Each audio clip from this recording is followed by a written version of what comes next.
নির্মাণ চলাকালীন হুড়মুড়িয়ে ভেঙে পড়ল প্রায় 40 ফুট লম্বা গার্ডওয়াল। শুক্রবার বর্ধমান কাটোয়া রেলপথে ভাতার স্টেশনের প্ল্যাটফর্মের পাশের অংশের মাটিও ধসে গিয়েছে। বিপজ্জনক অবস্থাতেই প্ল্যাটফর্মে যাতায়াত করছেন মানুষ। এলাকাবাসীর অভিযোগ, কোনো পিলার ছাড়া দেওয়ালটি তৈরির কারণেই এই বিপত্তি ঘটেছে। বর্ধমান কাটোয়া লাইনে ভাতার স্টেশনটি খুবই গুরুত্বপূর্ণ। এলাকার কয়েক হাজার মানুষ প্রতিদিন এই স্টেশন থেকে যাতায়াত করেন।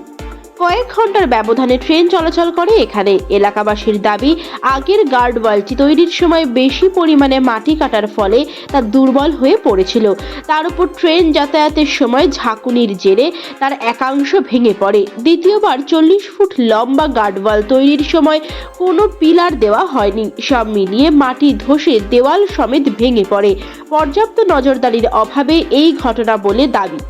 ঘটনার সময় কাজ করছিলেন 8 জন শ্রমিক, তাদের মধ্যে 2 জন অল্প বিস্তর আঘাত পান।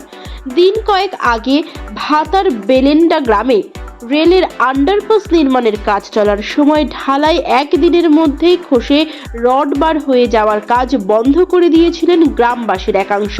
অভিযোগ উঠেছিল নির্মাণ কাজে খারাপ সামগ্রীর ব্যবহারের। যদিও পরবর্তীতে ঠিকাদার ভালো জিনিস নিয়ে নতুন করে নির্মাণের প্রতিশ্রুতি দেওয়ায় কাজ চালু হয়।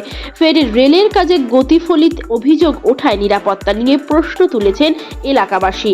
তাদের দাবি, প্ল্যাটফর্মে এই সময় কোনো ট্রেন থাকলে ওঠানামা করতে গিয়ে বড় বিপদ হতে পারত।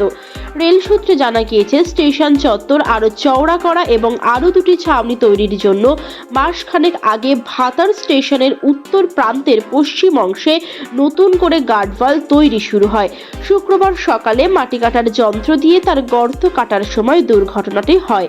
পূর্ব রেলের জনসংযোগ আধিকারিক